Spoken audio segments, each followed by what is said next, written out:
Assalamualaikum warahmatullahi wabarakatuh. Berjumpa lagi dengan saya Khairul Ikhwanuddin, pengampu mapel geografi. Di sini saya sebagai guru geografi juga mengampu pembelajaran kebaharian, sama seperti kelas 10 kemarin ya.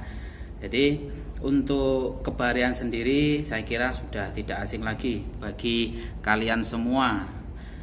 Untuk dasar-dasarnya sudah saya berikan materi dasarnya di kelas 10. Kita lanjutkan untuk kegiatan pembelajaran kita pada pagi hari ini tentang kebaharian, yaitu dengan materi bab pertama tentang wawasan Nusantara. Apa itu wawasan Nusantara dan apa penjelasannya? Mari kita simak penjelasan berikut ini. Wawasan Nusantara.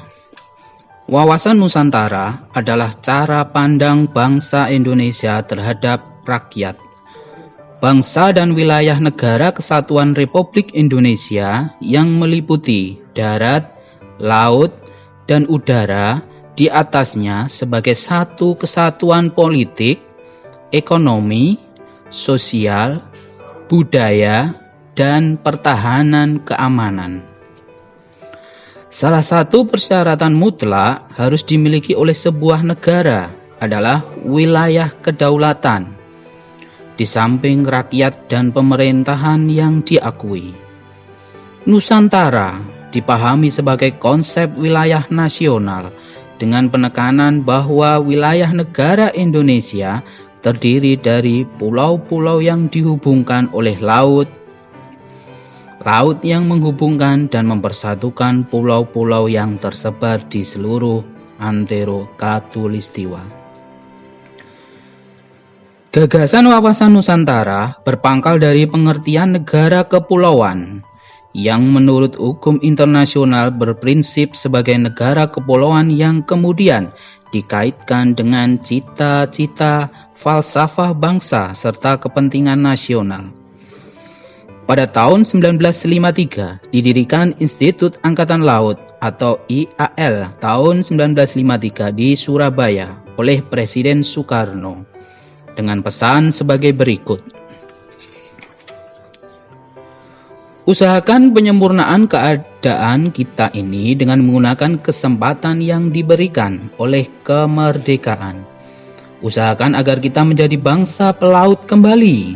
Ya, bangsa pelaut dalam arti seluas-luasnya. Bukan sekedar menjadi congos di kapal.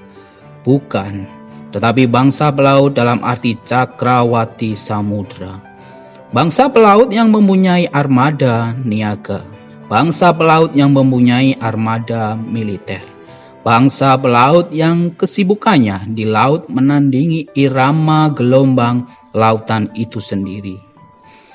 Keseriusan Soekarno ketika itu dalam mengoptimalkan potensi laut sebenarnya dapat dilihat bahwa pada tahun 1957 didirikan Pelni untuk menggantikan Koninklijke Paketvaart, yaitu milik Belanda.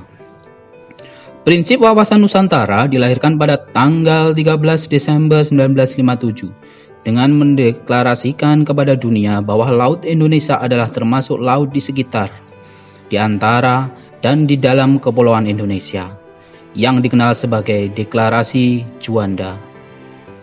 Isi dari Deklarasi Juanda adalah Laut Indonesia lebarnya 12 mil, diukur dari garis-garis dasar yang menghubungkan titik-titik terluar dari pulau-pulau Indonesia yang terluar.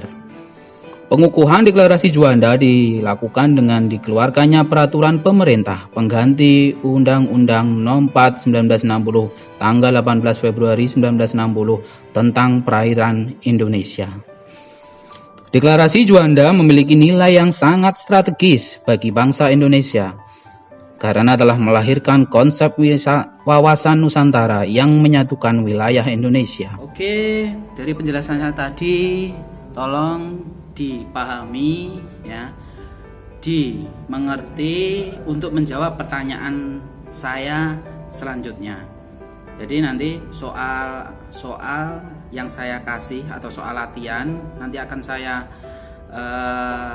langsung utarakan secara lisan. Silahkan nanti didengarkan, diperhatikan, bila perlu ditulis ya.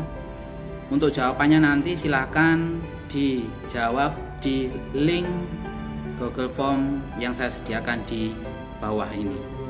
Oke, pertanyaan yang pertama.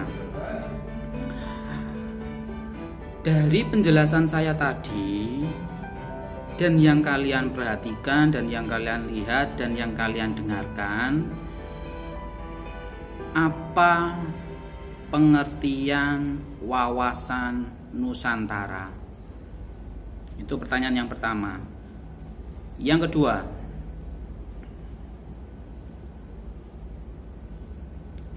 pada tahun 1953 didirikan Institut Angkatan Laut atau IAL ya, IAL. Tahun 1953 di Surabaya oleh Presiden Soekarno dengan pesan sebagai berikut. Silakan pesannya Presiden Soekarno dituliskan di jawaban nomor 2 di link yang sudah saya sediakan. Pertanyaan yang ketiga, apa isi dari deklarasi Juanda? Saya ulang, apa isi dari deklarasi Juanda? Silakan dituliskan jawabannya di link yang sudah saya sediakan di bawah. 3 pertanyaan dari saya untuk materi kita pada pertemuan hari ini ya. Cukup sekian dari saya. Silakan dikerjakan soalnya dan dikirimkan. Sampai bertemu di pertemuan minggu depan.